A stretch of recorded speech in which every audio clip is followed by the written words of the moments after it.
Finally, it's Media Leeks. Got the big dog, Audrey Valentine, in the building. Hey! Let's get it, let's go. How you doing? Trying to get you here forever, and it's like... Thank you so much for having me. I really appreciate it. Obviously, we've known each other for years, so it means a lot to have you being the one to interview me. So thank you. Thank you for blessing us with your presence. Thank you. Oh man, I have so much to ask. I don't know where to touch on first. Let's start with the beautiful piece of work that you have out, which is Forbidden Fruit. Yes, my baby. Forbidden Fruit.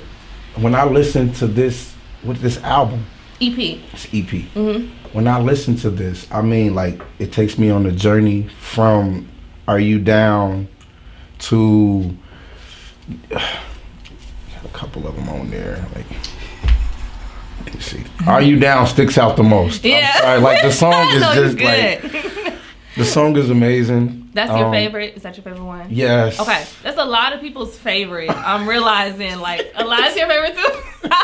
It's a lot of people's favorite, which I'm happy about. I'm so happy about. You know, Chanel True was on the record, and it was one of my favorites to do because it was just fun. Like, I wanted it to feel like a throwback R&B kind of record. Okay. Like, you put it on and it feels like it's like a 90s vibe. You know what I mean? 90s feel, yeah. 90s feel.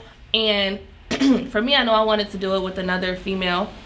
So I wanted it to be like a female R&B duo, kind of like when Brandy and Monica put out The Boy Is Mine. You know what I mean? It was just like crazy. Man, that's kind of the vibe I wanted to put out on there, but make it modern in terms of what you're talking about. Like, you know, you're out with your friends. It's 2 a.m. You finna hit up Bay or whatever and see what Bay on. You know what I'm saying? You down the link or not? Like, it's what typical young people do nowadays, and so it's still relatable. Okay. Although it sounds old school. What was it like being in the studio with Miss Chanel True? So for that record, I actually sent it to her. Okay. So it was funny. So I did like all my parts on my own, and then amazing by the way. Thank you. Okay. Yeah, and then I had her filling her part because what was going on was like, I had my parts done, so I went ahead, recorded that, and my producer and I, Law, because it's produced by Law Beats. Salute to Law Beats. He's amazing. He's also my engineer. Dope. And so me and him was trying to figure out which female we should put on it. Like, I was trying to see, should I put a rapper on there? Should I put a singer on there?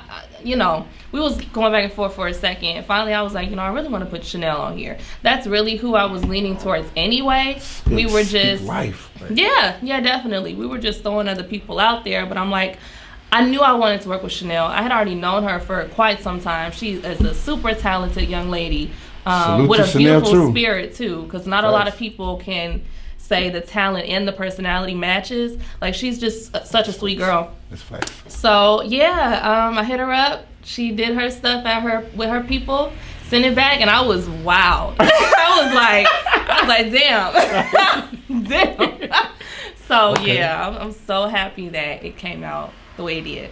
When I listen to this record, I mean, like, I just have moments where I'm like, Jesus. y'all two on any track is like it's like a R&B cheat code. Like, yes. It's like, Thank you. It's just not fair, yo. I mean, you funny as hell. You've worked with from Chanel True, as we spoke of, Kid Breeze, Joel Q. Yes. What is it like to see yourself grinding? If you could look back from where you were a few years ago and look at yourself now, would you be like, God damn, look at me go? Like, it's unbelievable. Because for a second I was really considering like quitting. No. Because it just wasn't working out. It just wasn't working out the way that. Look, just for a quick second, I'm like, it wasn't working out the way that I wanted it to. My life was not what I was anticipating it would be. I was still stuck in this corporate world. I feel like, I was just stuck. And my music career was not thriving and growing the way that I felt it should be. Okay. But then, before I made the decision to just like quit cold turkey, I'm like, am I doing everything everything necessary in order to grow? Jesus. Am I putting in the necessary amount of work in order to thrive? Or am I just saying like, oh, I'm not making it, and just, being frustrated and upset? But what is it that I'm not doing? So I really had to take a look in the mirror and figure out what changes need to be made from me alone, and then be like, okay, let's try again, but let's regroup and figure out all the things I'm supposed to be doing. I completely changed my work ethic, and from that moment, I really saw progress. So I'm glad I didn't quit. But we're glad you didn't quit. Thank you. Thank you. So when you sing and you see a fan's reaction, or you see the crowd's reaction, mm-hmm. What is like, Jesus, what is what is that like? Like, and they singing the words with you, and they just vibing out with you. Like, what is that like to just? It's such a good feeling. That's what I dreamed of since I was a little girl. That's like literally, like seeing that crowd participation and people getting so excited over me singing. It just proves to me how much power I have in this little voice. I'm like, wow, like little old me, I possess a power, you know what I'm saying? Little voice. And that's how I see it to me.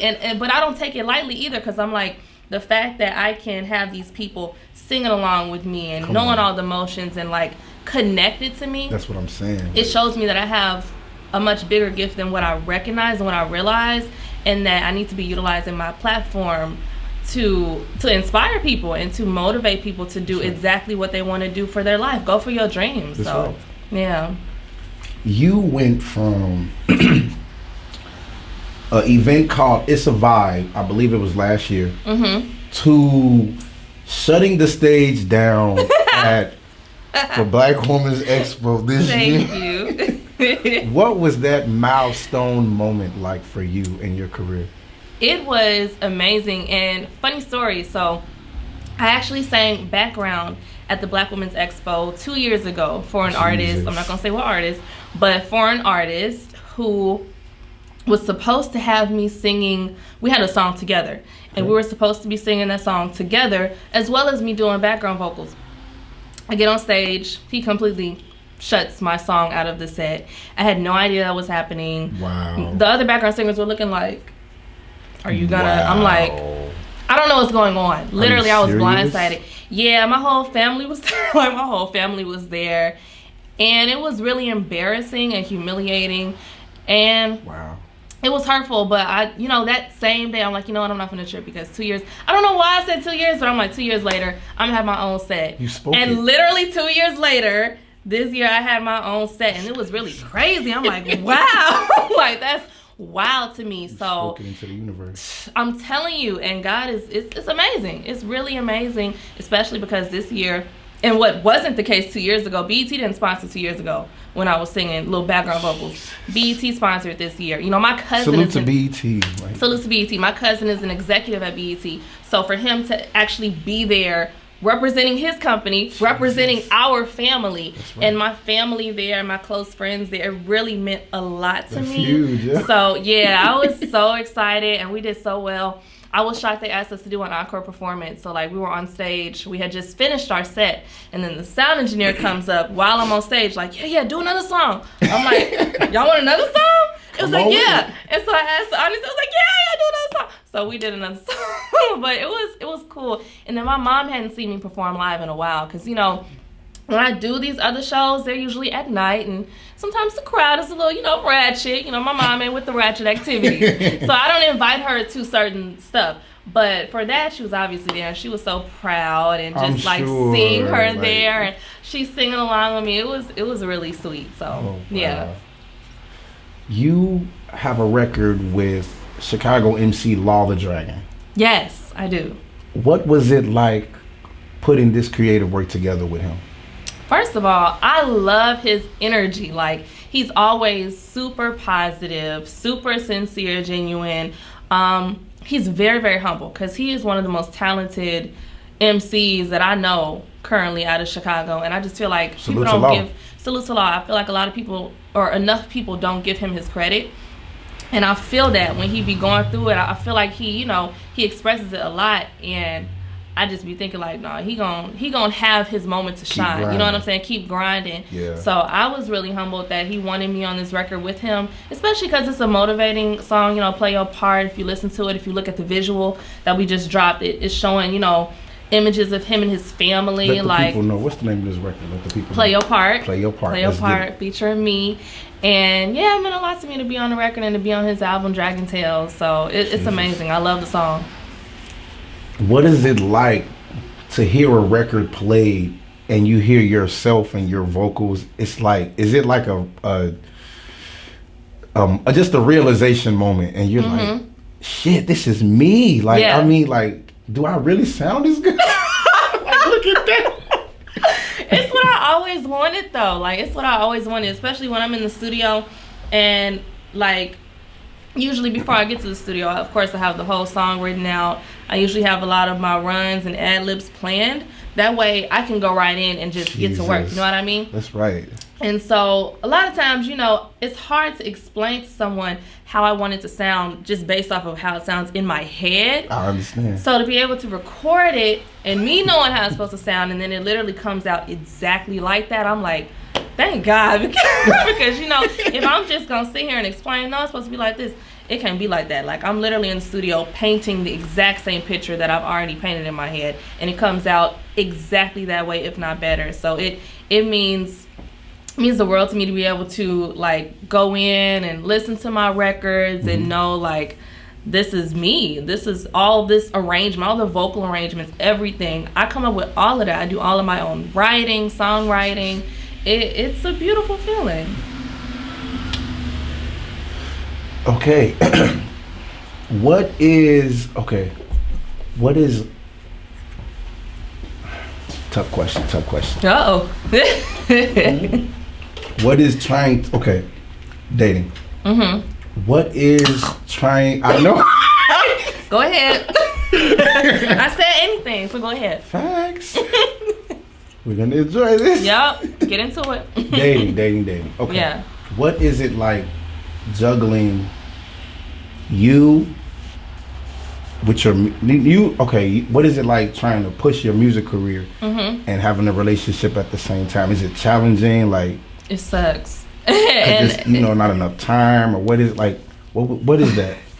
It sucks because, one, I feel like our value of men are decreasing, not including the two of you, of course, but I feel like, or honestly, I'm not even gonna say that. I feel like my choices have plummeted of recently. We all. And it has been difficult at times to try to give my all in a relationship and at the same time give my all in my music career. That's understandable. Like, this time last year, I was just getting out of a relationship, and I'll say that whole time I was with him, I felt like people stopped seeing me as an artist and started seeing me as that person's girlfriend. You know what I'm saying? Oh, that's so-and-so's girl.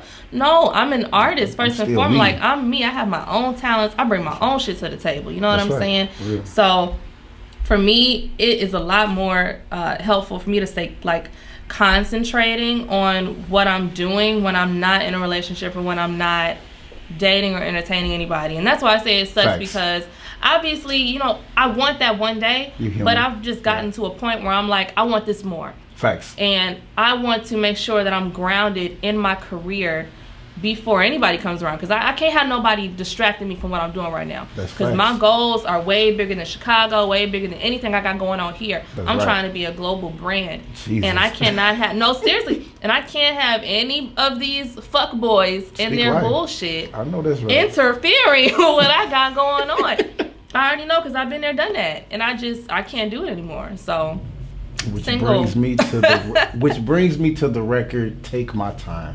Yes. Featuring, perfect segue. Break down this record for the people. Like, what went into this?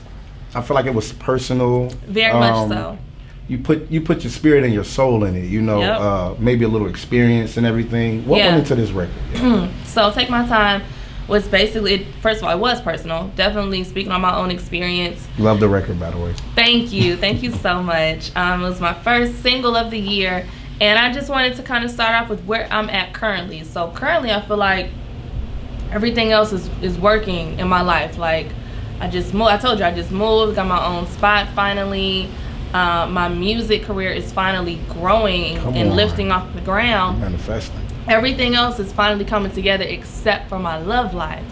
And I was in the, right. That's why I'm not stressed. It's coming. And I was in the studio at the time. I had already written the verse, and Joel was trying to help me come up with a concept for the hook, and he was like, well, maybe you should just speak about how, everything else is doing good, everything else is doing that. Maybe you just need to have a seat and take your time when it comes to love. Let love find you. Cute. Okay, I swear. I'm like, I knew I was gonna give you this credit at one point. I was like, yes, take my time. That's exactly what it is. So that literally is what I've been doing. I've just been taking my time, letting that come to me when it's the right timing. So, and I added Kid Breeze because I wanted a male perspective. Like, I wanted a guy kind of. He murdered his verse.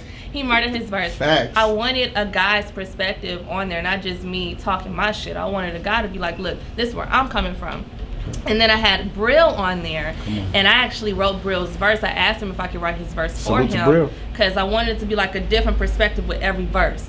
Almost like a tale. Like, it's taking you like how I feel, and then Breeze is saying, oh, look, it goes like this, but then Brill's give you that male R&B flavor, like, Facts. Hold up, wait. He did his thing. He did his thing. So, yeah. Let the people know where they can find you, your music, social media. Like, where can they find you? You can follow me on everything, all social media at Miss Audrey V, MSAUDREYVEE, and you can stream me on all streaming platforms. Just type Audrey Valentine and all my content will come up. Oh, let's get it. Let's go. Y'all heard it though. Y'all heard it, yo. Audrey Valentine, everything. Don't miss. Don't play. Don't sleep. Yes. If you could pick one record, and I hate to do this because I feel like everybody works hard at their records. Yeah. If you had one record that you was like, this is my favorite one, like just one. I know it's tough. It would be a tie between Go and Audrey's Interlude. I feel like both of them are super, super, super personal for me. They came from my personal experiences. Audrey's Never Wanted to Love You. Yeah, come on. That's what I'm saying. Come on, Pipes. I already know. MediaLeeks, yo. So, yeah, and that's what I was saying. Like, literally, Audrey's Interlude, I freestyle most of that. Like, I didn't even write a lot. I think I wrote a few words, and then I didn't have much prepared when I got to the studio, so I'm like, fuck it, I'm just going to go off the dome. Wow. That was from my heart, you know what I mean? So, it'll be between that and Go. I think, honestly, Go is one of the best records I've written thus far. And I just have a lot of faith in that record in general that it will connect to somebody. So, what artist, one, inspires you the most? Whew, this is so tough. I have so many, but I'm gonna say Brandy because salute Brandy. Vocally, salute to her. Vocally, I feel like she's getting better and better with age, which is what I want to do. I want to become better and better with age. She's also someone that has inspired me since I was a little girl. It wasn't a lot of brown skinned girls on TV at the time when I was growing up. Brandy was that girl. Brown skin, braids, you know what I'm saying? Like, she was the all around average black girl that we wanted to be like. I had Brandy Barbie dolls. Like, literally, I wanted to be like her. I know you said one, but Aaliyah as well. Like, anything about her, I fell in love with. I loved her, and she seemed like she was such a sweet girl, and that's naturally how I am.